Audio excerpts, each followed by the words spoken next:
Bonjour à tous et bienvenue sur ce podcast. L'heure est grave. Sur ce podcast bien chiant, on va parler de façon super chiante. Ah, c'est horrible. Tu fais de Ça va l'ASMR. te faire de la l'ASMR quand tu vas enregistrer. Oh, c'est très marrant. Commence par de l'ASMR. Il y a 3 quarts des gens qui vont partir. Ouais, bah, de toute façon, trois quarts des gens qui écoutent, ils nous connaissent, donc ils savent qu'on va pas faire de l'ASMR. C'est vrai. Bon, très bien. Aujourd'hui, on va commencer rubrique sport en premier. La rubrique vie, maintenant, on la fera à la fin parce que ça. Je commence comme ça. Oui. D'accord. Ouais, mais tu m'as dit de plus commencer, pareil, on commence. Donc, Oui, mais là, il n'y a pas d'intro y a du tout. pas d'intro, moi je dis plus bonjour, maintenant ça suffit, on n'a plus le temps. Donc, on a écouté vos retours, la rubrique vie, c'est vrai que c'est pas celle, par exemple, pour certains qui vous intéressent le plus, donc on va la mettre à la fin. Parce qu'elle est quand même intéressante, je trouve. Et on va commencer par la rubrique sport, ensuite mental et la rubrique vie à la fin. Vous pouvez voir les timecodes du coup de ce qu'on parle, de quand est-ce que c'est, ce qu'on aborde, etc. Si vous voulez plus en détail sur ça. Le sport, qu'est-ce qu'on va voir, Vincent, sur le sport? Dans le sport, on va voir les... Je me trompe, je dis n'importe quoi. Les bases de la nutrition. C'est bien ça? Non? C'est pas ça. Je me suis trompé. Voilà, j'ai hésité, j'ai hésité. J'ai pas fait le bon. Ça, ce sera pour un autre podcast. Voilà. Donc j'espère que vous serez Allez, présent et puis vous voudrez savoir quand est-ce qu'on veut aborder ça. Donc c'est plutôt les piliers de la bonne santé. en vrai, on verra aussi les bases de nutrition dedans. Très bien. Donc on va commencer par les piliers de la bonne santé. Voilà. Mental, on voit tout ce qui est routine, habitude, comment créer une bonne habitude, comment détruire une mauvaise habitude et l'importance d'avoir des routines dans sa vie. Oui. Et enfin, dans la partie vie, on va voir 20 principes pour une meilleure vie. Aujourd'hui, on va voir que 5, donc on les fera 5 par 5 par podcast. Donc on verra les 5 premiers principes pour une meilleure vie. Et en gros, si vous suivez tous ces principes, ça va vous mener au succès dans votre vie. Pas le Vous allez avoir une vie de zinzin Voilà, pas le succès forcément financier, mais le succès plus dont vous recherchez. lifestyle, voilà. Tout simplement. Sport. On commence directement à la rubrique sport. Oui, C'est ça vrai part. C'est vrai qu'il n'y a plus de mise en bouche. Ouais, maintenant, la partie- ça me perturbe. Oui. Ok, très bien.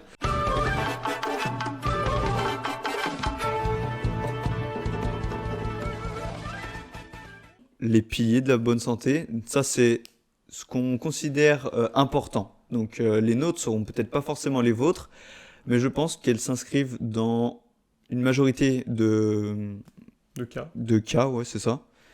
Donc le premier, pour toi, c'est lequel? Ce serait, si je ne m'abuse et si je lis bien nos notes, le sport. Ok. Moi j'aurais pas mis celui-là en premier. Ah, mais... tu veux que je fasse vraiment en ouais, premier on peut faire une hiérarchie Ah, si tu veux ok. pour vraiment avoir Pour être en bonne santé, ce qu'il faut en c'est number ça, one, en number one. le sommeil. Je suis d'accord. J'aurais mis ça en premier. Deuxième, qu'est-ce que tu aurais mis? Moi j'aurais mis nutrition Ouais. Troisième, et troisième sport. Hein. sport. Ouais, Sport, activité physique, se dépenser. c'est ça. Ça englobe un petit peu tout. Et est-ce qu'on met la partie mentale aussi dedans ou pas? Pour un quatrième pilier. Partie mentale pourquoi pas? Pourquoi pas, ça peut, mais je considère pas que aller si tu plus en prends soin de ton détail. sommeil, ta nutrition, ton sport, t'as le mental qui suit et justement prendre soin de sa santé mentale, c'est intégré. Je pense que c'est un sous-but de Ouais. chaque pilier. Ouais, c'est ça. Bah, en gros, un des piliers, c'est que s'il y en a un qui foire, entre guillemets, dans votre vie, vous n'allez pas vivre une super vie incroyable. Alors que le mental serait plus, ça découle des premiers piliers. Si on n'a pas les premiers piliers, on ne peut pas avoir un bon mental. Mais on peut avoir, par exemple, une bonne nutrition sans avoir un bon mental derrière. Mhm. Voilà. Donc le mental s'obtient grâce au sport, la nutrition, le sommeil. Mais la nutrition, le sport et le sommeil s'obtiennent sans forcément avoir un bon mental derrière. Voilà. Donc nos 3 piliers sont le premier, sommeil, deuxième, nutrition, troisième, activité physique. C'est ça. Voilà. On commence par le premier? Le C'est sommeil. bon, on a fini. Non, on enchaîne. Le premier, le sommeil. Comment avoir un bon sommeil? Tu veux que je te refasse Ah bah, juste avoir un bon sommeil. On va, on va décliner justement différents paramètres. Explique-nous comment avoir un bon sommeil. Je sais que tu as fait une nouvelle vidéo là-dessus, donc ça N'hésitez suit pas à vraiment aller la sans voir. faire exprès. Ouais. Justement, ton suivi de vidéo. Ouais. Mais du coup, c'est top. Comme ça, tu es bien calé, tu sais bien comment argumenter? Ouais, tu veux que je te dise ce que permet, Alors, permet d'avoir un bon sommeil? par exemple, moi je vais Simplement. donner mes infos que j'ai, Mhm. mais toi tu vas pouvoir aller un peu plus en profondeur sur le sujet. Ouais. Moi je sais que les médecins, ce qui nous est conseillé, c'est d'avoir justement 7 à 8, 9 heures de sommeil par nuit. Ouais. Est-ce que c'est vrai? Est-ce que c'est faux? C'est vrai. Alors pourquoi? Il faut savoir déjà comment le sommeil fonctionne. Le sommeil, comment ça fonctionne? Ça fonctionne avec les cycles circadiens. Mhm, Donc c'est à quelle heure on se lève, à quelle heure on se couche. Donc un peu naturellement, ça d'où ça vient? Ça vient plus de notre époque à la préhistoire. Parce que si toute la tribu allait se coucher à la même heure et se réveiller à la même heure, en gros il y en avait 8 heures où c'était un peu dangereux pour la tribu parce qu'on pouvait se faire attaquer, il n'y avait pas forcément de garde. Alors que du coup il y en a qui sont plus du matin à plus de la nuit, ça c'est vrai. C'est parce que plus dans nos gènes, en gros, il y a des trucs qui sont écrits pour qu'il y en a qui se couchent plus tôt, il y en a qui se couchent plus tard. Donc, vos cycles circadiens vont guider tout ça. Donc, en gros, vous êtes plus du matin, donc plus vous levez vers 5, 6 heures, plus, on va dire, un peu plus loin, donc 8, 10 heures, etc. Bon, évidemment, la plupart des gens maintenant sont du matin, donc se réveillent très bien vers 8, 10 heures. Tous ceux qui se lèvent à 13 heures, c'est quasiment faux. On sait très bien que, juste parce que vous vous couchez tard, etc., mais vous êtes toujours fatigué. Faut arrêter de se mentir.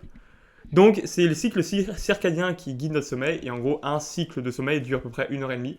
mhm. Donc, avec plusieurs phases dans le sommeil, donc le sommeil profond, le sommeil paradoxal, etc. Je ne vais pas rentrer trop en détail là-dessus.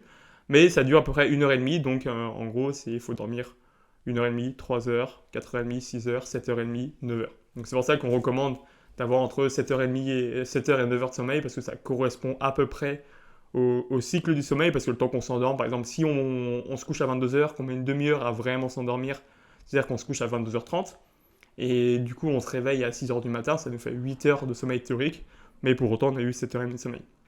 Voilà, donc on recommande entre 7 et 9 heures parce que c'est l'intervalle de temps idéal. D'accord. Voilà. Si on se réveille après la fin d'un cycle de sommeil, donc au bout de 4h30, 6 heures, évidemment vous serez moins fatigué que si vous vous réveillez en plein milieu d'un cycle de sommeil, mais pour autant, vous n'aurez pas forcément tout récupéré de la nuit.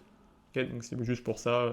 Donc si je récapitule, l'humain, il est fait pour se lever en début de journée et se coucher en fin de journée quand il commence à faire nuit. C'est vraiment, on est calqué sur le cycle du soleil, concrètement. Et donc, le train du sommeil, c'est comme ça que ça s'appelle. Pour une nuit, pour un adulte, c'est conseillé entre 4 à 6 cycles de sommeil. Donc, les cycles ont une durée de 90 minutes, ouais. C'est ça? 1 heure et demie. Et est-ce qu'on essaye d'aller un petit peu plus en profondeur Ouais. dans les différentes phases de sommeil? On a, je sais, pour commencer, l'endormissement. Donc on commence à somnoler, on commence à justement avoir des idées qui se brouillent. Quand on sort par exemple du repas du soir, là, je vais prendre mon exemple. Je me mets par exemple sur mon canapé, on commence à regarder une série. Et ben là, tout de suite, moi j'ai mes yeux qui commencent à se fermer. Je sens que je suis bien chaud. Je vais m'endormir en très peu de temps. Ouais. Donc ça, c'est la phase d'endormissement. Dès les premiers signes de la phase d'endormissement, n'hésitez pas à tout de suite aller vous coucher. Donc si vous avez fait votre douche, etc., allez vous coucher, comme ça, vous n'allez pas rater un train du sommeil, parce que s'il est raté, vous allez devoir attendre souvent 90 minutes, 1 heure et demie, Ouais, c'est ça. c'est ça, pour justement prendre le prochain train. Et Ouais. ça, c'est dommage. C'est la SNCF, hein, part à l'heure. C'est pas la SNCF du tout. Aussi. Deuxième phase du sommeil, c'est quoi? C'est le sommeil lent léger. Ok. Donc on entend et on comprend si quelqu'un nous parle, on est vraiment en train de s'endormir, mais c'est la phase pile où on entend tout, on capte tous les sons, mais on ne peut pas agir. Donc notre corps, il est comme hypnotisé, on est las, on est dans notre lit, mais on peut rien faire. Ouais. Ça, c'est donc la deuxième phase. Ensuite, la troisième phase, c'est la continuité, c'est le sommeil lent profond. Et là, on n'entend plus rien. Donc c'est le sommeil bien profond. C'est là où on récupère le plus. On récupère le plus, on dort un maximum. Et le mieux, c'est d'avoir un sommeil lent profond le plus grand possible sur chaque cycle. Et après, C'est le sommeil paradoxal. on a le sommeil paradoxal. C'est où on rêve. Ouais. Pourquoi on l'appelle le sommeil paradoxal? Est-ce que tu sais ou pas? C'est pas parce que le cerveau il croit que c'est la réalité, en fait, non, un truc comme ça. Bah, dans l'idée, c'est ça, c'est que c'est paradoxal, on l'appelle comme ça parce que c'est où, comment dire, le cerveau, il est en fonctionnement comme en éveil. Donc on a l'impression, avec les IRM, etc., qu'il est en éveil, que comme si c'était la journée, sauf que on est en train de dormir, donc c'est pour ça que c'est le sommeil paradoxal. Tout le corps est désactivé alors que le cerveau fonctionne à pleine allure. Voilà, c'est ça. Ouais.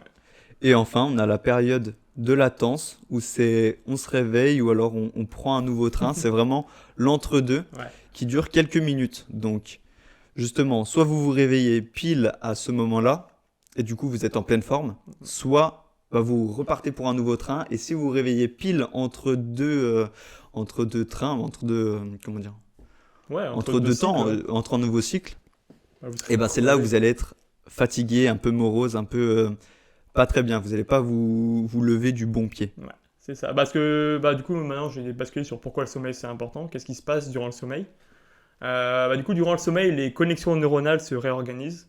Donc, vraiment, en fait, le cerveau, il fait le tri dans ces connexions neuronales. Il va bah, virer toute la mémoire qui sert à rien, donc tout ce que vous avez vu qui sert pas forcément grand-chose, il va tout virer et il va retenir ce qui sert vraiment à quelque chose. On aura des sécrétions hormonales aussi, donc hormones de croissance, testostérone, plein d'autres sécrétions. On aura de la régénération cellulaire, donc en gros, les cellules, donc on aura développement musculaire, elles vont se développer musculairement, donc c'est pour ça qu'on prend du muscle pendant le sommeil. On aura de la réparation des blessures, des lésions, donc si vous êtes blessé, c'est pendant le sommeil que vous allez récupérer. Et ça va du coup aider à la mémorisation, comme je l'ai dit, donc on vire la mémoire qui sert à rien, on entretient la mémoire qui sert à quelque chose. Donc voilà, en gros, l'idée dans le sport et dans la journée, c'est qu'on détruit toute la journée, donc on détruit nos cellules musculaires en faisant du sport, on détruit notre mémoire, entre guillemets, dans la journée, et qu'on reconstruit tout ça plus fort la nuit, donc c'est pour ça, et le cerveau fonctionne beaucoup plus la nuit. Et c'est ce qu'on appelle du coup la spécification ou la spécialisation du cerveau. C'est que si on entretient des neurones justement liés, je sais pas, aux dates, par exemple, on s'entraîne tous les jours à retenir plusieurs dates, et ben notre cerveau il va se spécialiser justement dans cette, comment dire, pas cette méthode d'apprentissage, mais il va se spécialiser dans la rétention des dates, justement. Donc ça, c'est le phénomène de spécialisation où c'est tout au long de votre vie. C'est pour ça qu'au début de votre vie, ben, vous apprenez beaucoup de choses à l'école, avec les théorèmes, etc. Et au fur et à mesure, on oublie tout ça, parce que c'est inutile, on n'a pas de rappel là-dessus. Et donc, le cerveau, il considère que ça sert à rien, on le met sur le côté, et du coup, pour vraiment garder, avoir une rétention des choses qui sont importantes pour vous, n'hésitez pas à faire des rappels régulièrement sur plusieurs jours, plusieurs fois par jour, plusieurs fois par semaine, et à chaque fois de plus en plus espacé, mais ça fera partie peut-être d'un autre podcast Oui, sur l'apprentissage. ouais, plus en Voilà. détail. Tu veux que je t'explique maintenant comment le sommeil fonctionne, peut-être? Bah oui, Donc en plus d'avoir les différents cycles c'est sûr, là on a de les sommeil, cycles, c'est ça? comment fonctionne le sommeil? C'est ça. Donc en gros, comme j'ai dit, c'est le cycle circadien qui dirige notre sommeil. Donc au réveil, on sécrète du cortisol et de l'adrénaline. Donc le cortisol, c'est l'hormone plus du stress et l'adrénaline plus l'hormone de l'action. Et le soir, du coup, 11 à 13 heures plus tard, on va sécréter de la mélatonine pour favoriser l'endormissement. Donc c'est la mélatonine qui nous fait dormir et c'est le cortisol, l'adrénaline qui nous donne de l'énergie. D'accord, mais là, souvent, régulièrement, on entend que le cortisol, c'est pas bon, justement, c'est l'hormone du stress. Plus on en a, plus c'est mauvais. Mais si Une on n'a petite pas de dose. cortisol, on peut pas se lever. C'est ça, donc en fait une petite dose de cortisol c'est bien, mais quand on en a trop évidemment c'est là où ça devient délétère. Donc c'est pour ça qu'on a trop de stress c'est mauvais, alors qu'un petit peu de stress c'est pas mauvais du tout. Oui, et on a besoin du stress pour vivre. Ouais, c'est ça. Et une autre hormone du coup qui est intéressante à retenir, c'est l'adénosine. Donc l'adénosine, qu'est-ce que c'est? C'est au fur et à mesure de la journée, on accumule de l'adénosine dans le corps. Donc en fait, plus on va vivre entre guillemets sa journée, plus on aura d'adénosine qui va arriver dans le corps. Et donc c'est ça qui va nous fatiguer. Plus on aura d'adénosine, plus on sera fatigué. Et donc plus on va arriver dans le cycle du sommeil, à la fin on va sécréter de la mélatonine, pardon. Pardon, je m'étouffe. Et ce que permet le sommeil, c'est de reset tous les taux d'adénosine pour repartir sur une meilleure journée en pleine forme. Donc en gros, on accumule de l'adénosine au fur et à mesure de sa journée, on dort, on reset tous ces taux, les taux redeviennent quasiment à zéro, et après on repart sur un cycle, etc. Et donc pourquoi des fois on est fatigué le matin, c'est que soit on se lève dans un cycle où le cerveau il s'organise, soit on n'a pas reset tous ces taux d'adénosine, donc il nous reste une dizaine à peu près. S'il nous manque des cycles de sommeil. C'est ça, voilà. Ok. C'est ça, en gros, c'est justement 4 à 6 cycles de sommeil qui permettent de reset totalement les taux d'adénosine. Donc quand on n'a pas ces 4 à 6 cycles, on n'a pas reset tous les taux, et donc c'est pour ça qu'on est encore un peu fatigué. Mhm. Et est-ce que l'adénosine peut se cumuler? Par exemple, je prends 2 nuits où je me couche tard et je me lève relativement tôt, bah, justement pour ma journée de travail, etc. Je sais que je peux faire 3, 4, comment dire, 3 cycles. J'ai fait que 3 cycles, malheureusement, de sommeil dans la semaine. Mhm. Est-ce que c'est possible, pas dans la semaine, mais en 2 jours, on a compris. Ouais.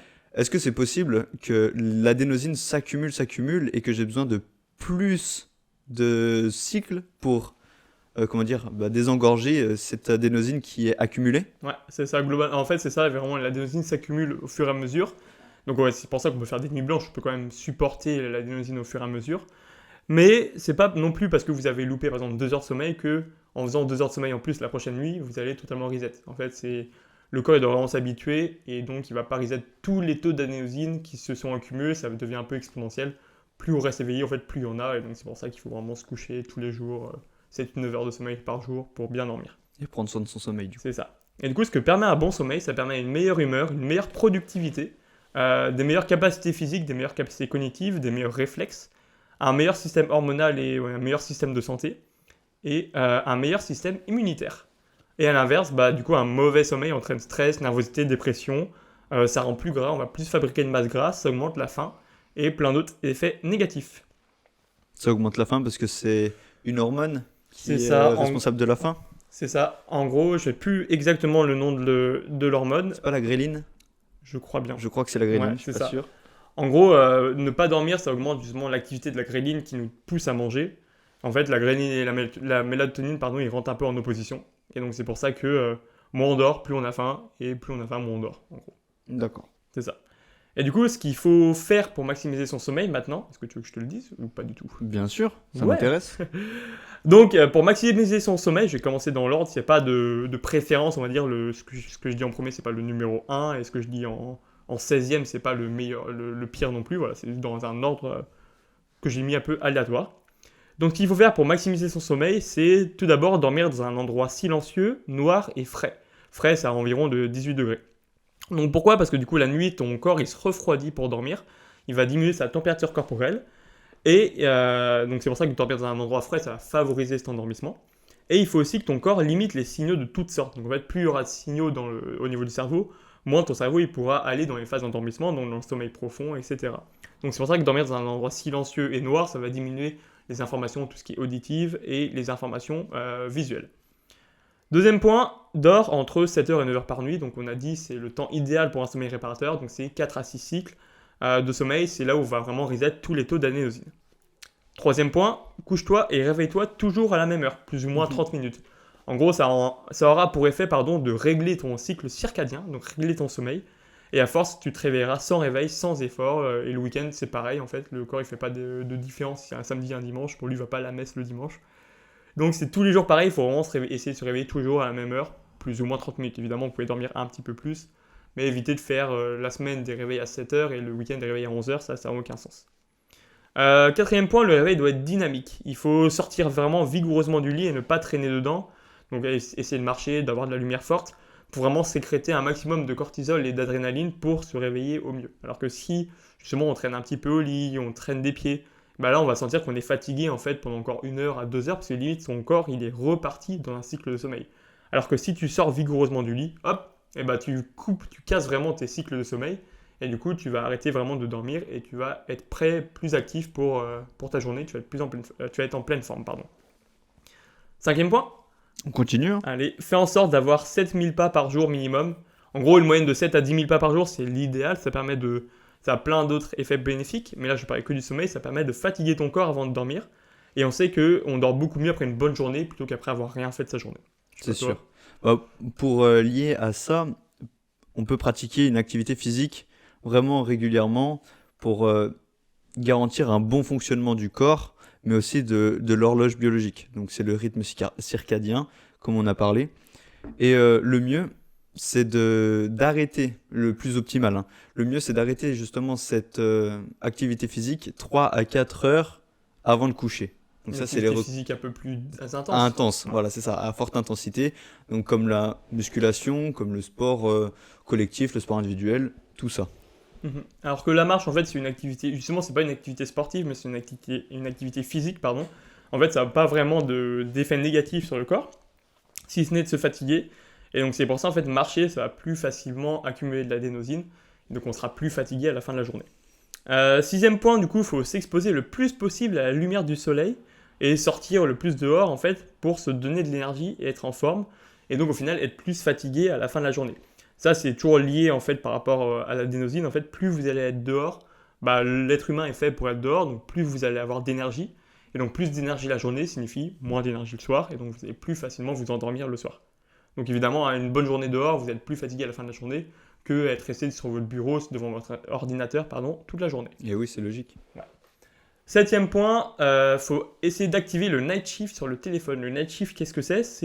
Ça va diminuer la lumière bleue de son téléphone, de ses écrans, pour une lumière un peu plus chaude.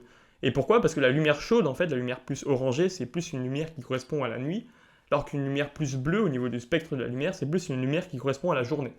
Et donc si on est en contact avec la lumière bleue le soir, on ne va pas du tout être fatigué parce que le cerveau il va interpréter ça comme il y a du soleil, ok je suis pas fatigué. Alors qu'à l'inverse, si les lumières plus chaudes, il va plus interpréter ça comme ça va être la nuit, ok je vais commencer à sécréter de la mélatonine et je vais aller sur l'endormissement. En gros la lumière bleue elle interfère avec la sécrétion de mélatonine et le corps en gros il va pas du tout en sécréter ou en sécréter qu'un tout petit peu. Le cerveau il considère que c'est toujours la journée, donc c'est pas le moment d'aller se coucher. C'est ça, voilà. Prochain point, il faut essayer de regarder le soleil se lever et se coucher pendant 2 à 5 minutes pour faire comprendre à ton corps qu'il faut dormir. Ça, c'est exactement pareil. En gros, les yeux, c'est un prolongement du cerveau. Et quand les yeux vont voir justement le soleil se lever et le soleil se coucher, le cerveau, il va aussi libérer du cortisol, de l'adrénaline quand il va voir le soleil se lever parce qu'il va comprendre que c'est la journée. Et quand il va voir le soleil se coucher, il va sécréter de la mélatonine pour aller dormir. Et puis il va avoir des lumières plus bleues la journée et des lumières plus chaudes la nuit quand le soleil va se coucher. C'est sûr.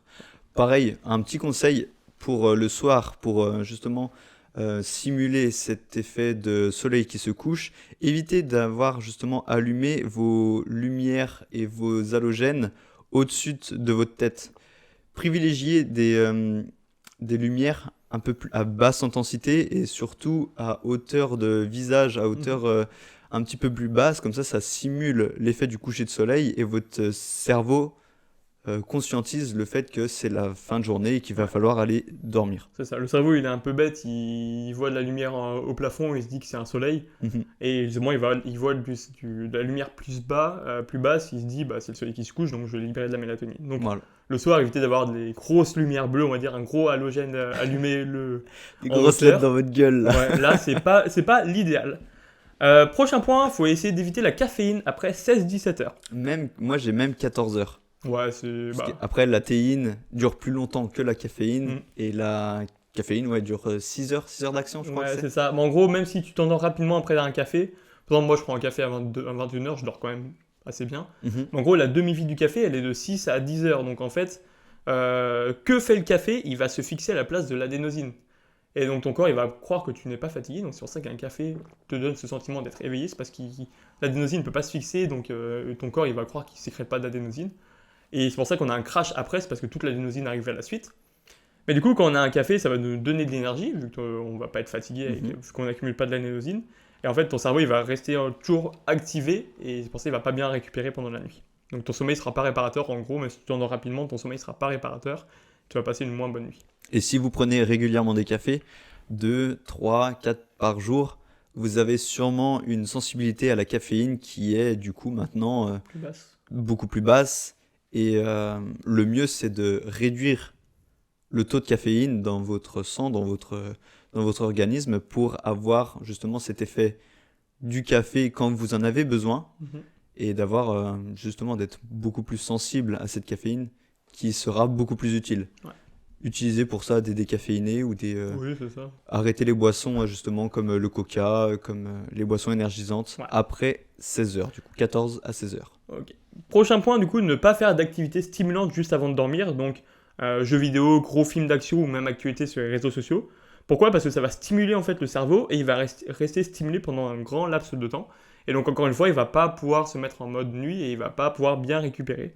Donc, et puis enfin, même on le voit, après une bonne partie de jeux vidéo, on va pas s'endormir rapidement parce que le cerveau est toujours en ébullition, c'est ça. Donc il faut pas faire d'activités stimulantes juste avant de dormir. Pour coupler à ça, vous pouvez justement instaurer une routine de sommeil.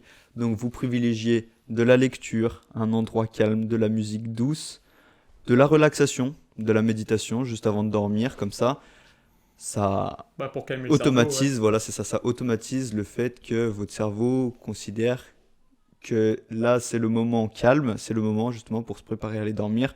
Comme ça, vous êtes bien, bien Mhm. pour aller au dodo. C'est ça. Bah, faut garder en tête l'idée que faut diminuer au maximum les signaux au niveau du cerveau. Donc en fait, si vous faites un grand film d'action, il y aura des signaux auditifs, des signaux lumineux, enfin des signaux visuels. Et donc c'est pour ça qu'il va pas du tout aller dormir parce il sera bombardé de signaux. Alors que si vous lisez, il n'y aura pas forcément d'action. Si vous méditez, pareil, vous calmez votre corps et votre esprit. Donc ça c'est le prochain point. Et du coup, ça va favoriser l'endormissement parce qu'on diminuera petit à petit l'activité du cerveau. Prochain point qui est lié à ça, faut essayer de poser donc, son téléphone 30 minutes à 1 heure avant d'aller dormir. Mhm. Toujours pareil pour diminuer l'activation et on peut remplacer ça par lire un petit peu. Lire quelques pages, en fait, ça va diminuer l'activité du cerveau et donc on va favoriser l'endormissement. Et si en plus de ça on avait de la lumière bleue, bah, ça fait d'une pierre deux coups. Euh, c'est du coup. Est-ce que tu as d'autres points ou pas du tout? Il me reste 4. Ah ouais, bah c'est Donc long, hein. j'allais dire avant-dernier point, mais j'avais Ok. compté. Il y a Donc beaucoup de points, mais si vous ne les mettez pas tous en place, c'est pas grave. Le mieux, c'est de les adapter petit à petit. c'est ça, j'allais venir ça sur la Ah conclusion. bah écoute, on continue. Prochain point, du coup, faut garder son lit uniquement pour dormir Oui. et pour faire des activités de type sommeil parce que le cerveau il fait très vite des associations. Donc c'est pour ça qu'on va à la salle de sport, qu'on va à la bibliothèque parce qu'on associe la salle de sport, le stade au sport par exemple, la bibliothèque au travail. Et donc c'est pour ça qu'on a des environnements qui sont dédiés à ça, la cuisine par exemple pour manger. Et le cerveau Oui. il fait très vite des associations. Et si on fait tout et n'importe quoi dans son lit, en fait, bah, du coup, le cerveau, il saura plus si faut regarder une série, s'il faut manger, s'il faut dormir dans son lit. Alors que si ton lit, tu vas uniquement pour dormir, une fois qu'il sera allé, ton cerveau va te dire ok, bah, je suis dans le lit, ok, bah, je vais me préparer pour dormir, je suis prêt. Prochain point, faut pas prendre d'alcool avant d'aller dormir. Souvent, bah, on s'endort quand même mieux après avoir bu de l'alcool. Je sais pas toi en soirée, mais moi je m'endors comme un bébé après. Bah oui, il y a le moment où, comment dire, l'effet de l'alcool qui justement On dort. endort. J'ai oublié il y a un nom pour ça, ou alors c'est un effet de l'alcool qui justement endort et fait qu'on a envie de dormir. Ouais, c'est ça. Sauf que du coup, l'alcool, ça déshydrate, et quand on est déshydraté, bah, le cerveau, il fonctionne pas de façon optimale, j'allais dire optimalement. Optimus Prime. J'allais dire Optimus Prime. Donc l'alcool, en gros, ça déshydrate et ça interfère avec le cerveau, et donc ça empêche une meilleure récupération et une meilleure réparation du corps. Et sinon, on le sait, après une bonne soirée, après une bonne grosse cuite, on est toujours fatigué alors qu'on a bien dormi. Avec la gueule de bois en plus. Avec la gueule Le de bois en plus, lendemain, c'est parce qu'on vous est êtes déshydraté de fou. Ouais, C'est pour ça. c'est ça. Donc, limitez l'alcool au maximum. Prenez Ouais. un verre ou deux, mais pas plus. Ouais, c'est ça. Voilà. Les deux derniers points, c'est des points plus bonus, on va dire. Le premier, le mouse tapping, en fait, on peut dormir avec du sparadrap sur la bouche et forcer son corps à respirer par le nez. Ça recoupe le podcast qu'on a fait la semaine dernière sur la respiration par le nez. Donc on évite, enfin on a une meilleure oxygénation avec l'oxyde nitrique, etc. Je vais pas revenir en détail sur ça, mais en gros on améliore la qualité de son sommeil, on améliore la récupération. Et du coup, dernier point, bonus, c'est d'avoir un but pour sa journée du lendemain. Comme ça, en fait, on aura une raison de se lever. Et ça, j'ai bien aimé la comparaison, c'est que quand on est enfant, on est toujours excité à l'idée de se lever parce qu'on découvre toute la vie. Donc on est toujours excité, on a toujours un nouveau but chaque prochain jour qui se lève, qui arrive, et du coup on est forcément excité à l'idée de se lever. Alors quand on est plus adulte, bah, les jours se répètent, on n'a pas forcément de nouveaux buts, donc c'est pour ça qu'on perd cette excitation à nous lever. Ok. Donc avoir un but, c'est avoir une raison de se lever le lendemain, ça permet de mieux dormir pour justement aller se lever le lendemain. Ah, c'est très intéressant. Ouais, par exemple, si tu vas à Disney, tu vas être giga content de te lever, alors que si tu vas Bah, au taf, t'es C'est un peu content, moins quoi. Disney, quoi. C'est ça, donc c'est pour ça, avoir un but qui nous drive un peu, ça permet de mieux se lever le matin. Ok. T'as fini tes points? J'ai fini mes points. Moi, je peux en rajouter un ou deux. Vas-y. Pour le soir, évitez de sauter le repas parce que justement vous allez avoir faim pendant la nuit, les fringales, justement ça va peut-être vous réveiller, le ventre qui gargouille, etc. Donc n'hésitez pas à manger suffisamment, mais à l'inverse ne mangez pas trop parce qu'on le sait, après un énorme tacos, après un énorme burger, un repas bien gras, c'est difficile à digérer. Donc là, pareil, vous allez mal dormir, vous allez avoir le ventre ballonné. Donc ça, il faut trouver l'entre-deux, il faut trouver votre équilibre. Manger suffisamment, mais pas trop, pour justement, au réveil, être bien. Ouais, ça, en gros, le cerveau, il va encore rester activé pour digérer. Ah oui, Et à l'inverse, si vous n'avez pas mangé, il va encore rester activé parce que pour lui, c'est comme s'il y avait un danger, quoi. Il doit survivre, il est dans le mal. Donc il va encore rester activé, alors que s'il sait qu'il n'y a aucun danger, il peut dormir en paix. C'est là où vous aurez la meilleure récupération. En gros, faut vraiment, le cerveau, il est encore reptilien, il n'a pas évolué avec nous. Et du coup, il est toujours dans le principe de survie. Et s'il a un peu une question de est-ce que je vais survivre ou pas, est-ce que je dois rester aux affûts pour survivre, bah, vous allez moins récupérer. Alors que s'il est vraiment dans le sens de je suis en sécurité, je peux dormir au calme, c'est là où vous allez avoir le plus de récupération possible. D'accord. Et encore une fois, on vous a dit plein de points à ce moment-là. Mais l'idée, c'est pas de forcément tous les faire. Évidemment, si vous les faites tous, vous aurez un sommeil de bébé, vous allez trop bien dormir. Mais il y a quand même des points qui sont contraignants. Donc, je sais que par exemple, moi, poser mon téléphone 30 minutes à 1 heure avant d'aller dormir, c'est un peu long. Souvent, je le pose que 10-20 minutes avant d'aller dormir. Regarder le soleil se lever, c'est marrant en hiver, mais en été, c'est un peu plus compliqué. Et même en Ça hiver, pique les yeux. c'est ça. Et puis même en hiver, il se couche à 18h, donc on va pas se coucher à 18h. Ouais. En gros, voilà, il y a plusieurs points comme ça qui sont pas, j'allais dire misables en place, je sais pas parler aujourd'hui, qui sont difficiles à mettre en place. Mais l'idée, c'est d'en faire le plus possible. Et si un jour, vous dormez un peu moins bien, si dans cette période, vous dormez un peu moins bien, essayez de faire plus de points. Essayez de tout faire, de vous forcer justement un peu le téléphone, à regarder le soleil se lever. Et si, en revanche, il y a des points qui vous embêtent un petit peu, et essayez d'en faire un peu moins si vous dormez très bien. Voilà. Donc Comme à vous de d'habitude, voir, faut essayer d'en faire au max. Et puis voilà, c'est ça. Comme d'habitude, il faut trouver ses routines, trouver son équilibre qui fait que vous allez bien dormir. Ouais. Je voulais rebondir. J'ai une question comme ça qui me trotte en tête.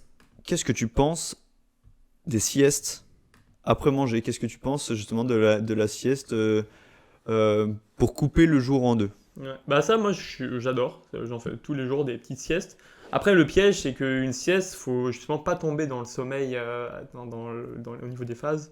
Faut pas tomber dans le sommeil profond, pardon. Et du coup, le sommeil profond arrive à peu près au bout de 30-40 minutes. Donc, c'est pour ça que les siestes, il faut pas qu'elles dépassent 20-30 minutes. Souvent, moi, je mets 15-20 minutes grand maximum parce que moi, j'ai juste à me reposer un tout petit peu sans pour autant tomber dans le sommeil profond. Parce que, comme je l'ai dit, si vous vous réveillez en plein sommeil profond, comme on dit tout à l'heure, ça va être horrible. Vous avez la tête dans le coltard, ça va être horrible à se réveiller. Donc voilà, mettre un petit réveil de 15-20 minutes. Mais ce qui est un petit peu compliqué, c'est si on met du temps à s'endormir, ça se trouve, on va s'endormir au bout de 14 minutes, on va se réveiller au bout de 15, ça va faire chier. Mais après, en fait, plus vous allez faire de sieste, plus votre corps va s'endormir très rapidement. Je sais que maintenant, moi, je m'endors 30 secondes, 1 minute. Oui, c'est très rapide. C'est très rapide, donc c'est pour ça que j'ai tout le bénéfice de la sieste. De la sieste, voilà, c'est ça. Mais c'est pour ça, c'est un truc à mettre en place petit à petit, mais c'est très bénéfique quand même. Ça permet une meilleure rétention, une meilleure capacité physique, toujours pareil, parce que vous faites un micro-sommeil en fait. C'est ça. À ce moment-là. Moi, je peux rajouter des effets bénéfiques. On a aussi de la prévention, le fait de se recharger dans la journée. C'est très bon pour justement prévenir les troubles musculo-squelettiques, mais aussi les risques psychosociaux, les risques cardiovasculaires et d'autres pathologies qui sont justement liées à l'aspect mental, mais aussi à l'aspect physique.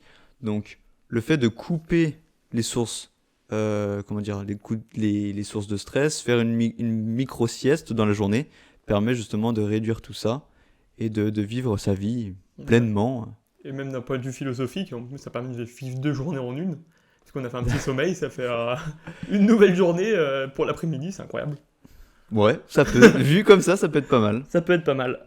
On part sur la partie mentale, ça fait déjà 35 minutes qu'on recorde. C'est vrai, sur le sommeil. Ouais. Oui.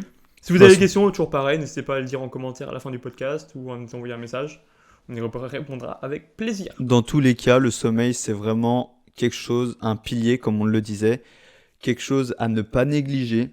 Et c'est vraiment la méthode de récupération par excellence. Donc prenez soin de votre sommeil avant tout le reste. Ouais.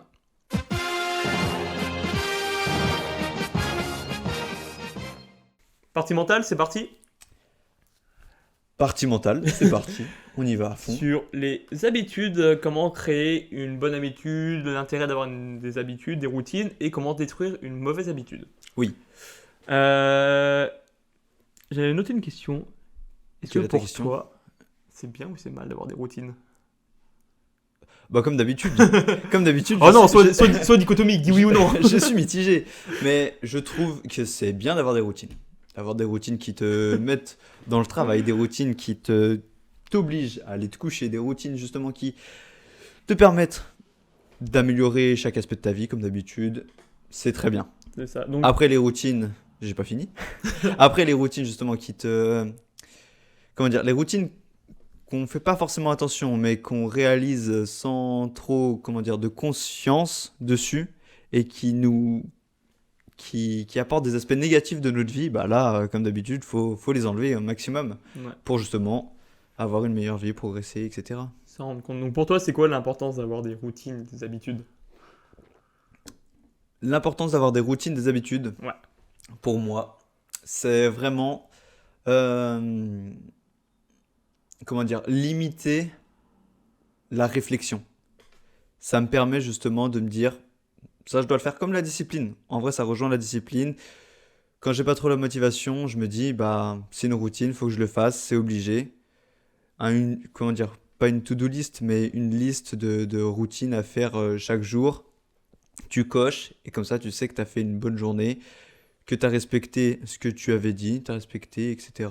Donc, pour moi, les routines sont vraiment efficaces et obligatoires. C'est ça. En gros, avec des routines, on sait ce qu'il faut faire, donc on est dans un environnement plus stable, on est dans un environnement qu'on connaît. Donc là, il y a la théorie de l'ordre et du chaos qu'on abordera dans un prochain podcast. Mhm. Mais avec des routines, en gros, on n'est pas soumis à l'imprévu. C'est toujours la même chose, on sait ce qu'il faut faire, donc dans un environnement plus stable. On est dans l'ordre. C'est ça. On n'est pas dans l'inconnu, on n'est pas sur nos gardes en permanence, toujours dans l'optique de survie ou pas. On est dans un truc de bah, la survie, c'est bon, on l'a fait, c'est toujours la même chose, on sait qu'on va pas mourir en faisant ça. On peut améliorer notre vie sans réelle difficulté, parce que les routines, en gros, c'est des toutes petites actions qu'on met en place au quotidien. Donc, par exemple, faire son lit, se brosser les dents. Et se brosser les dents, en soi, c'est que 3 minutes par jour. Mais à force, bon, on a des dents en bonne santé. Alors que si on ne se brossait pas les dents, on ne prenait pas ces petites 3 minutes par jour, à force, dans 10, 15, 20 ans, on aurait des chicots giga pourris, des dents en mauvaise santé. Donc, c'est pour ça que, en fait, ça permet d'améliorer notre vie sans réelle difficulté, parce que c'est des toutes petites actions qu'on met en place pour améliorer justement notre vie. Et dernier point, c'est que le coût d'effort mental diminue au fur et à mesure que l'habitude s'ancre en nous. Donc au début, c'est assez compliqué. Bah, par exemple, pour le brossage de dents, il faut penser à aller se brosser les dents quand on est petit. Il faut qu'on dise, il faut aller brosser les dents. 3 minutes, les 3 minutes, c'est long. Il faut se concentrer sur comment bien se brosser les dents, etc. Et maintenant, bah, 15, 20 ans après, on met le dentifrice, on se brosse C'est les dents 3 normal. minutes, c'est normal en fait. On n'y a réfléchit même plus. C'est ça, on peut faire autre chose en fait en se brossant les dents parce qu'on n'y réfléchit même plus. Et en gros, ça c'est dans l'apprentissage d'une tâche, donc on en parlera, je pense, dans le podcast sur l'apprentissage. Le coût d'effort mental au début de l'apprentissage, il est énorme parce qu'on doit se concentrer sur plein de trucs. Et après, ça rentre dans la mémoire à long terme. Il n'y a même plus d'effort mental, on va dire, pour réaliser des tâches. Donc c'est comme marcher et respirer. On ne réfléchit pas à marcher, on ne réfléchit pas à respirer. Ça devient instinctif pour nous. C'est un automatisme. C'est ça. C'est ce qu'on appelle un automatisme, du coup, quand on... Dans la conduite, je prends l'exemple de la conduite, au début, on a le petit A derrière notre voiture. Là, on est en train d'apprendre. Ça nous prend des grosses ressources mentales, mais dès qu'on a automatisé la conduite, on peut faire d'autres choses en même temps. On peut discuter, on peut regarder un petit peu plus aux alentours, etc. Non, tu restes concentré sur la route, évidemment. Et ne pas être sur son portable. Oui. Je remets les points sur les Et ne i pas parce qu'il y a manger. trop de monde qui sont sur leur portable. C'est vrai. Mais par exemple, je prends l'exemple de la conduite. J'ai dit la course à pied. De la conduite, c'est un truc assez simple. On sait tous freiner du pied droit. On sait tous freiner en détail sur le pied droit. Donc on sait doser notre vitesse. Et donc parce qu'on est habitué, on n'a pas d'effort mental à faire. Alors que si on freine du pied gauche, justement, on n'est pas habitué. Notre corps s'est pas habitué. Et donc on freine d'un coup, on pile d'un coup parce qu'on n'arrive pas à doser. Justement, c'est parce qu'on n'est pas habitué. On n'a pas créé justement d'automatisme sur ça. Combien d'entre vous ont déjà écouté leur petite voix dans leur tête et justement essayé de freiner Je l'ai avec le jamais pied fait. gauche? J'ai un J'ai pote- déjà essayé. C'est vrai. C'est complexe. J'ai un pote qui l'a fait. Moi, je l'ai jamais fait parce que justement, j'ai appris de lui qu'il faut pas le faire. Bah c'est... Faites-le s'il y a personne derrière vous. Hein. Ouais, parce qu'on pile, Ou sur un parking. roulez à 10 et faites-le, quoi. Pas plus de 10. Vous allez voir que ça choque. Ouais. Ça surprend. C'est ça. Mais maintenant, du coup, comment créer une habitude? Je te le demande. Comment créer une habitude? Ouais. Alors moi, comment je crée mon habitude? On va partir sur quelle habitude je pourrais prendre. Mais au minimum, j'essaye de lire 5 pages d'un livre chaque soir. Ça, c'est une habitude qui est en phase d'être acquise. Parce que je la fais régulièrement, mais pas tous les soirs. Il y a des soirs où je me couche un peu tard, je me dis, flemme, on fera ça demain. Du coup, qu'est-ce que je fais? Bah, je vais me coucher normalement et là, j'essaie de ne pas réfléchir. Je mets mon téléphone le plus loin possible et je prends mon livre et direct, je pars sur mes pages. Je relis une page avant, comme ça, mon cerveau repart sur l'idée du livre et comme ça, je continue mes pages. Donc, je dirais que j'essaye de limiter au maximum les choses qui m'empêchent justement d'accéder à ma lecture. Donc, que ce soit aller me coucher tard, rester sur mon portable, regarder une série un petit peu trop tard aussi. Voilà, c'est ce que j'essaie de faire, de mettre en place.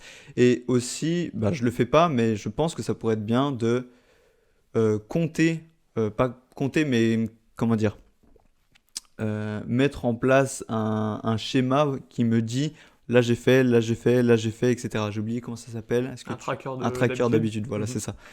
Ça, je le fais pas, mais je sais que ça peut être une bonne solution justement pour se forcer à suivre ses habitudes et à les garder.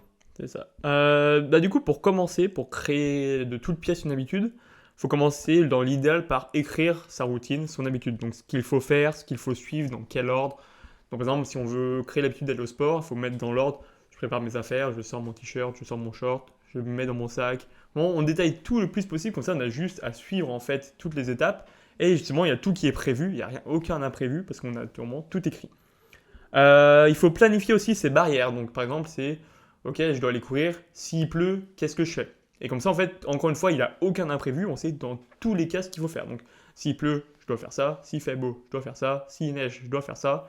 Et comme ça, bon, on va courir au final dans tous les cas où on va s'approcher d'un truc qui se rapproche le plus possible de la course. Parce que du coup, on a planifié toutes les barrières et on va éviter de se trouver des excuses. Mhm. Une habitude, c'est quoi en fait? C'est juste un signal suivi d'une action et d'une récompense. Donc, par exemple, on a le signal d'aller se brosser les dents parce qu'on va dans la salle de bain avant de se coucher, donc on voit la brosse à dents, ça c'est le signal. Mhm. L'action, c'est se brosser les dents. Et derrière, on a une récompense, c'est une haleine fraîche, on est content de s'être brossé les dents, ça c'est la récompense. Donc pour créer une habitude, il faut créer un signal qui va se donner le départ de l'habitude, l'action qui est l'habitude, et faut se donner une récompense. Donc la récompense, ça peut être, si c'est le sport, l'endorphine, la dopamine après avoir fait une séance de sport, ou ça peut être plus une récompense extrinsèque, donc plus la petite carotte, le petit bout de chocolat parce qu'on a fait bien ce qu'il fallait faire. Oui, Voilà. ok. Et du coup, pour rebondir là-dessus, un signal peut être de divers stimuli. À chaque fois, je perds Stimuli. stimuli. Ouais. On peut avoir un signal sonore, un signal écrit, un signal visuel. C'est ça, un petit Tout peut ting, marcher? un petit ting parce qu'il est 21h, dès qu'on voit justement la brosse à dents, on va se brosser les dents. Et l'idéal, c'est que le signal, en fait, c'est une autre habitude. Donc, par exemple, moi, j'ai mis l'habitude de me laver le visage. Du coup, le signal que j'ai créé, c'est une fois que je me suis brossé les dents. C'est ça, mon signal, c'est me brosser les dents. Ça, mon signal, c'est ça. Et du coup, ça emmène Ah, en action de se me laver le visage. d'accord. C'est ça. Donc, en gros, avoir une routine implémentée Notre routine. ayant comme signal une autre C'est routine ça. précédente C'est ça, qu'on parce fait que, tous les jours. parce que le signal, en fait, vu que ta routine, tu l'as déjà fait déjà tous les jours, le signal, il sera tout le temps là. Donc, si tu associes le signal à une nouvelle habitude, en gros, ça va très facilement lier les deux. Et donc, c'est pour ça que tu vas plus créer ton habitude. D'accord, Voilà. très bien. Je savais pas, mais c'est très intéressant. Donc, pour créer son habitude, il faut suivre ces différentes actions et il faut diminuer au maximum la friction. Est-ce que tu peux me parler de ce que c'est la friction? La friction, c'est tout ce qui nous empêche, tout ce qui nous décourage à consolider notre routine. C'est ça? C'est ça. Eh ben, par exemple, moi, quand je vais lire, justement, mon portable à côté de moi, ça, c'est comment dire, ouais, j'ai oublié le mot. Ouais, un truc, Et un perturbateur. un perturbateur, voilà, c'est ça. Toutes les choses comme ça, faut essayer de les enlever au maximum. Ah, c'est ça. Par exemple, pour aller à la salle de sport, qu'est-ce qui vous empêche d'aller à la salle de sport? Faut préparer ses affaires, faut marcher dehors, faut badger sa carte, faut aller à la salle de sport. Alors que si, par exemple, pour manger une pomme, faut juste prendre la pomme, la manger. Donc en fait, c'est toutes les étapes entre le signal et le résultat final de l'action finale. Et donc plus il y aura de friction, plus notre cerveau n'aura pas envie de faire l'habitude. Alors C'est qu'à trop l'inverse, complexe. c'est ça. Alors qu'à l'inverse, moins il y aura de friction, et plus on sera enclin, on va dire, à faire l'action. Donc par exemple, c'est pour ça que je parle par exemple du porno, c'est que c'est assez facile de juste cliquer sur un site et de faire son affaire, il n'y a pas beaucoup de friction. Alors que si, avant de faire ça, tu devais faire 200 burpees, là tu auras un peu plus la flemme de le faire parce que tu devras faire ça avant pour débloquer un peu le truc. Ok. Donc voilà, pour créer une habitude, il faut réduire au maximum la friction qui mène à l'action. Est-ce que ce serait pas lié à, comment dire, les frictions, faut les réduire parce que le cerveau est une machine, Feignante. une machine, voilà, vraiment très feignante, très flemmarde, et que le but justement c'est de réduire au maximum tout ce qui nous gêne pour arriver à notre but le plus rapidement possible. C'est ça. Ok. C'est exactement ça. Faut vraiment, faut que ce soit le plus facile possible. En gros, donc c'est pour ça qu'il faut tout prévoir, faut réduire au maximum la friction, etc. Et à l'inverse, pour détruire une mauvaise habitude, on sait que l'habitude, comme j'ai dit, c'est signal, action, récompense. Mhm. Qu'est-ce qu'il faut? C'est trouver le signal Et problématique. l'enlever. C'est ça. Et soit t'enlèves le signal, soit t'enlèves la récompense qu'il y a derrière. Ok. Donc par exemple, tu peux manger ton carré de chocolat, mais ton carré de chocolat, tu mets du sel dessus, comme ça il est plus bon. Et comme ça, bah, Ok. tu manges plus de chocolat. Ouais, je vois. Le mieux, c'est peut-être d'enlever le chocolat, du coup. C'est ça, bah, enlever le signal, enlever l'action, enlever la récompense. Si on coupe en fait un des trois, on enlève notre habitude. Donc par exemple, si notre signal justement c'était faire une mauvaise habitude, bah, donne-moi une mauvaise habitude, Que j'ai? bah, ou n'importe, mais comme ça je donne un exemple. Ouais, bah moi je suis très gourmand, donc forcément les sucreries qu'il y a dans mon placard, et Bah ton ben... signal c'est quoi C'est de Ah voir bah ces ouais, je crois sucreries. que c'est voir, mais même de le savoir, Ouais, de le savoir inconsciemment ou consciemment que mes gâteaux sont dans mon placard, ouais. je vais aller les chercher. Donc C'est- si je sais que justement, il y a quelque chose qui marche, c'est que si le paquet il est entièrement fermé, juste cette friction Ouais. m'a permis d'enlever justement, comment dire, de réduire au maximum ma consommation de petites sucreries, Oui, etc. oui. Ça me rappelle l'histoire que justement, avec, et tu la connais, avec le sachet de gâteau. Ah oui. Donc, pour vous mettre dans le contexte, ce sont des gâteaux qu'on a eu, des gâteaux, des petits biscuits de Noël. Et on avait un paquet chacun avec ma compagne. Et donc, ma compagne. Et donc, on avait notre sachet chacun. On les a regroupés parce que c'est le communisme à l'appart. Nos sachets. C'est nos sachets. Et donc, un jour, ma copine décide d'enlever ses biscuits du sachet et de les mettre dans un bol. Forcément, moi je les vois dans le bol. Bah Plus, oui. plus aucune friction parce que ça faisait, allez, 2 semaines qu'ils étaient dans le sachet, je les avais pas touchés. Elle les enlevait. Plus de friction, j'ai tout Bah boulotté oui. en C'est 10 secondes, il n'y avait plus rien. C'est évident. Mais du coup, là, par exemple, pour détruire cette mauvaise habitude, il faut juste que tu détruises le signal. Donc, le signal, c'est que tu vois pas forcément les gâteaux. Mhm. Donc, tu vois pas les gâteaux ouverts, ça va détruire le signal. Ou juste, t'en achètes pas. Et du coup, bah, t'as pas le signal visuel de Voilà, il y a c'est des ça. gâteaux, donc je peux les manger. Donc, voilà. Parce que du coup, la friction, c'est, bah faut aller en acheter, Ouais, c'est ça, dépenser voilà. son argent, sortir, mettre ses C'est chaussures, ça. trop de friction, Donc, donc on enlever enlève le tout ça. signal, enlever l'action, enlever la récompense. Ou augmenter, comme tu as dit, la friction. Donc, c'est justement bah, faire les 200 burpees, ouvrir le paquet de gâteaux, aller acheter un paquet de gâteaux au supermarché. La friction, elle est énorme. Donc, par exemple, si bah, moi j'aime bien les bonbons, donc si j'ai des bonbons chez moi, bah, y a quasiment pas de friction, j'ai juste à manger les bonbons. Mhm. Alors que si j'en veux, bah, faut que je m'habille, faut que je mette les chaussures, faut que j'aille au supermarché, faut que je dépense de l'argent pour Et en ça, c'est acheter, flemme. faut que je revienne. Ça va augmenter de fou la friction, flemme, c'est bon, je Ouais, mange je pas. comprends. C'est Mais ça. du coup, je pense que avoir comment dire, augmenter la friction malgré soi est plus bénéfique que justement se la mettre soi-même. Parce que il y a très peu de gens, je pense, qui s'autoriseraient à faire 5, 10, 20 burpees pour s'accorder un carré de chocolat. Bien sûr, je pense que ça serait optimal pour bah, augmenter la friction, avoir des routines vraiment hyper bien implantées.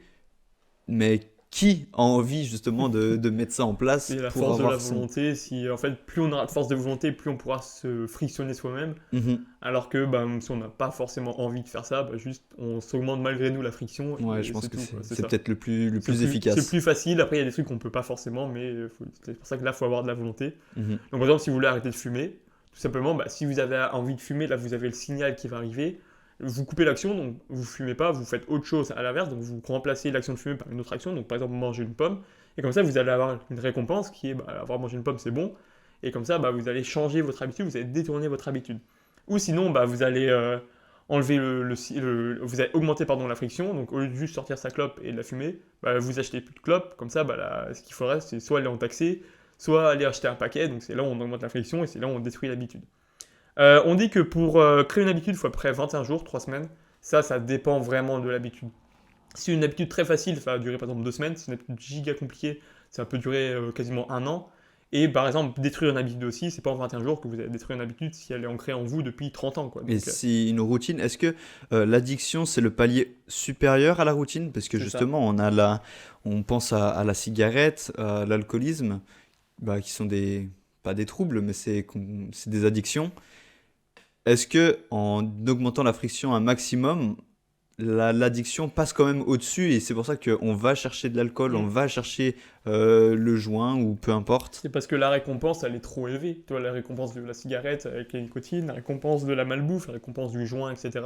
Même si elle n'est pas maintenant, on l'imagine la récompense. Donc en fait, on libère de la dopamine avant Même de l'avoir consommé. de l'avoir consommé, c'est ça. Donc en fait, on a tellement envie qu'il faut une friction énorme pour compenser justement cette envie-là. Donc, par exemple, si pour fumer, vous devez faire 20 km en voiture pour y aller fumer, c'est vrai que peut-être que la friction elle serait un peu trop grande par rapport à l'envie que vous avez derrière. Mais si vous êtes vraiment addict, en gros, l'addiction, c'est que vous pensez à la récompense est trop important par rapport à la friction que vous allez mettre entre les trucs. D'accord. Donc c'est pour ça que là, il y a plus des astuces mentales à faire, À mettre en place. C'est ça qu'on pourra vous expliquer plus tard. On ne va pas tout vous révéler maintenant, mais Bah oui. l'idée c'est ça, c'est augmenter la friction, détruire le signal, l'action, enfin remplacer l'action, et remplacer la récompense ou couper la récompense tout simplement. Très bien. Voilà. Ben, ça me paraît très clair. Est-ce que tu as d'autres choses à rajouter? Moi, Sur la routine, j'ai l'impression non, que sur la routine, c'est très clair. C'est ça. Ça prend de l'énergie mentale de créer une nouvelle habitude. Donc créer les habitudes une par une, c'est pas, vous n'allez pas changer votre vie du jour au lendemain, vous n'allez pas passer d'un mec par exemple qui traîne chez lui sans faire de sport et tout à un mec giga fit. Commencez progressivement, donc commencez à mettre l'habitude de marcher bien, de marcher juste tout simplement. Ensuite de bien manger. Une fois que bien manger et marcher c'est ancré en vous, faire du sport. Et vraiment y aller progressivement parce que c'est très difficile, vu que ça prend énormément d'énergie mentale à tout mettre d'un coup. Mhm. Voilà. Le maître mot, c'est la progression. C'est ça. C'est la progressivité surtout. Comme en musculation, le but c'est de la surcharge progressive où on amène de plus en plus de routines, de plus en plus d'effets bénéfiques. Une fois que vous avez chaque chose précédemment citée mise en place. C'est ça. En fait, le corps, il a un perturbateur, il s'y adapte. Une fois qu'il est adapté, vous créez un nouveau perturbateur, il s'adapte, etc. Là, le perturbateur, c'est une routine. Justement, vous perturbez son ancienne routine, donc vous allez commencer à marcher. Une fois qu'il est adapté, hop, vous en recréez un autre, il va se réadapter, etc. etc. Voilà, tout simplement. Bien. Super. On passe à la suite ? Ouais, rubrique vie. Rubrique vie.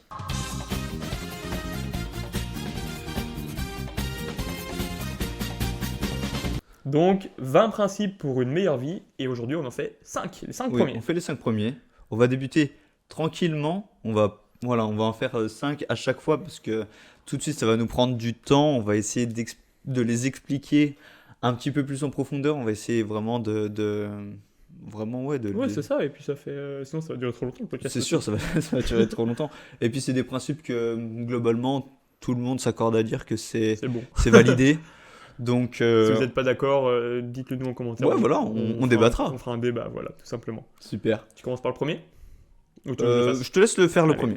Donc, il n'y a rien que tu peux atteindre dans la vie si tu fais les efforts pour y arriver. Donc là, il y a une double négation, faut pas se laisser avoir. Donc en gros, on peut tout atteindre dans la vie si on fait les efforts pour y arriver. Donc globalement, on est notre seule limite, on peut devenir qui on veut, réussir tout ce qu'on veut, tant qu'on y croit et tant qu'on fait les efforts pour y arriver. Je sais que par exemple, évidemment, il y a des trucs qui sont pas trop possibles maintenant. Je vais pas aller dans les trous noirs, évidemment, parce que c'est beaucoup trop compliqué, je ne peux pas. Et ta limite, Et ma limite, c'est pas forcément physique, perso. c'est ça. Mais par exemple, je peux devenir un Ironman parce que j'ai fait tous les efforts, tous les entraînements pour. Je peux charbonner mon business et réussir dans le business parce que j'ai fait tous les efforts pour. En gros, tant qu'on fait les efforts pour y arriver, on peut quasiment tout atteindre. Ok. Voilà. Oui, Premier principe. C'est logique. C'est ça. C'est logique. Et je pense qu'il faut se considérer comme quelqu'un qui va y arriver.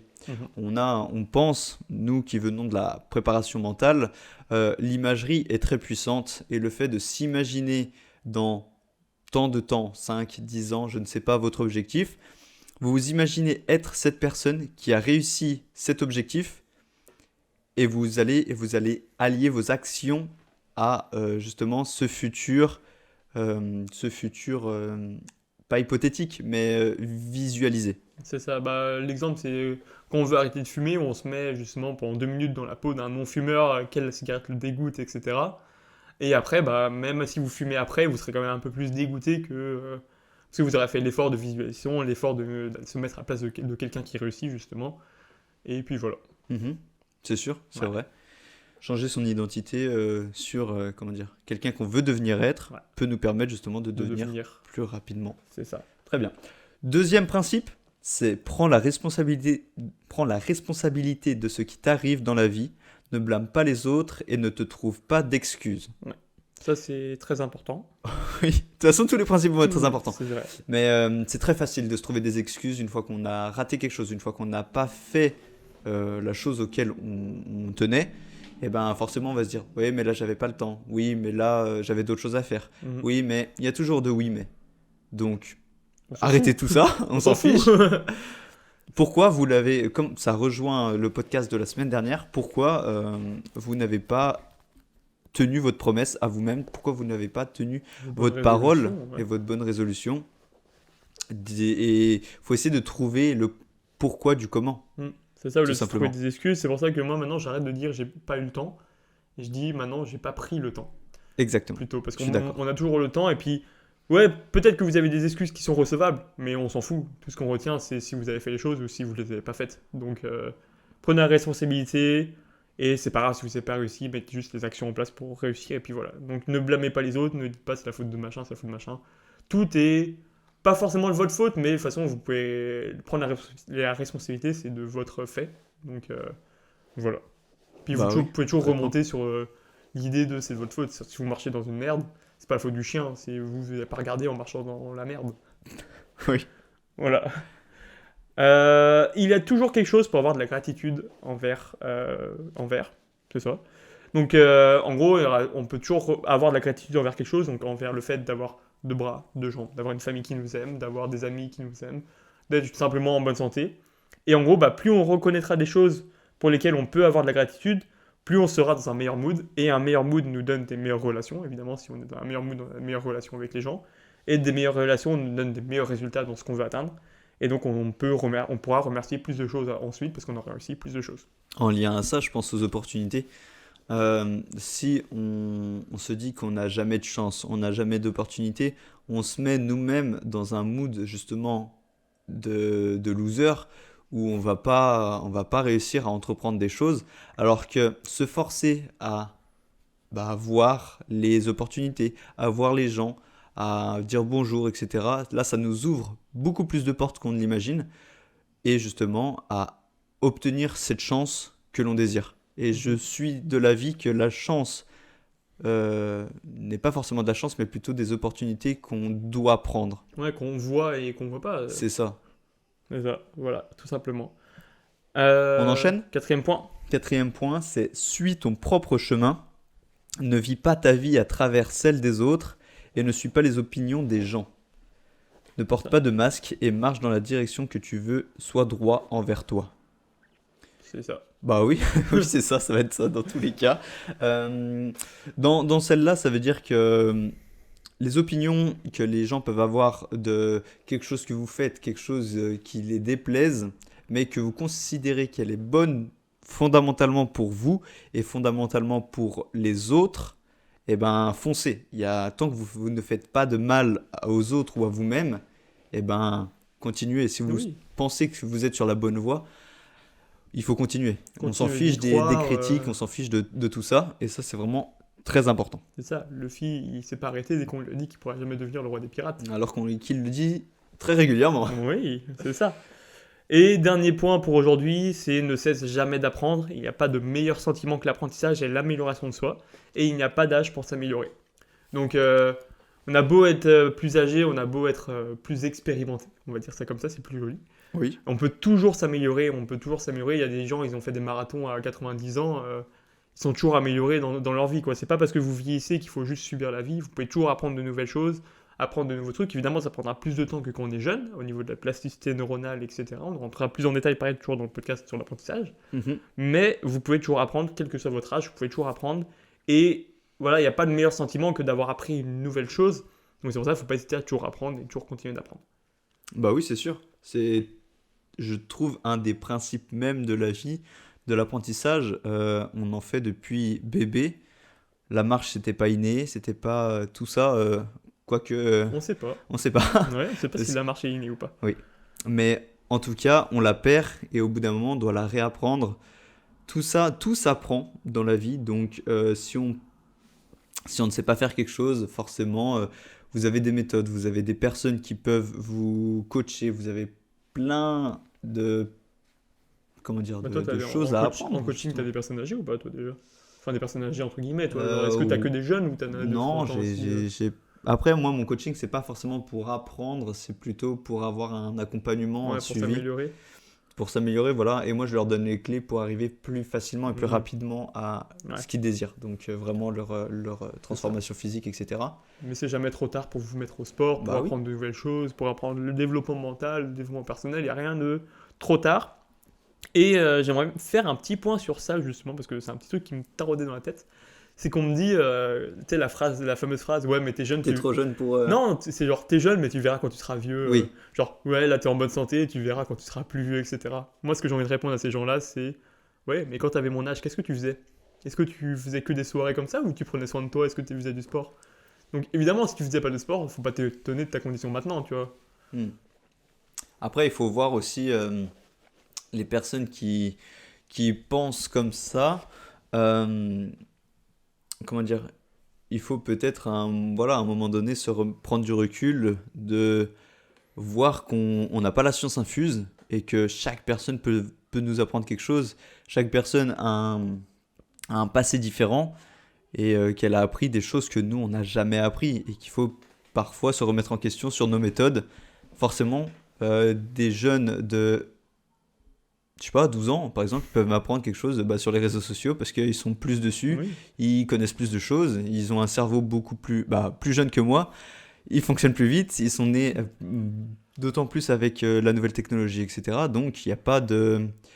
Comme dit Aurel San, comment dire, c'est la génération suivante, elle fait pas de la merde, c'est juste nous, ah avec oui, notre vision, on considère qu'elle fait n'importe quoi, alors que c'est faux, c'est juste le temps qui avance et qui évolue. c'est ça, voilà. Mais en fait, moi, je pense surtout à ça, c'est parce que, moi, j'avais fait une petite formation comme ça, et puis, j'étais en train de manger et tout, et puis, ouais, ils avaient vu que j'étais bah, quelqu'un de musclé, on va dire, d'athlétique.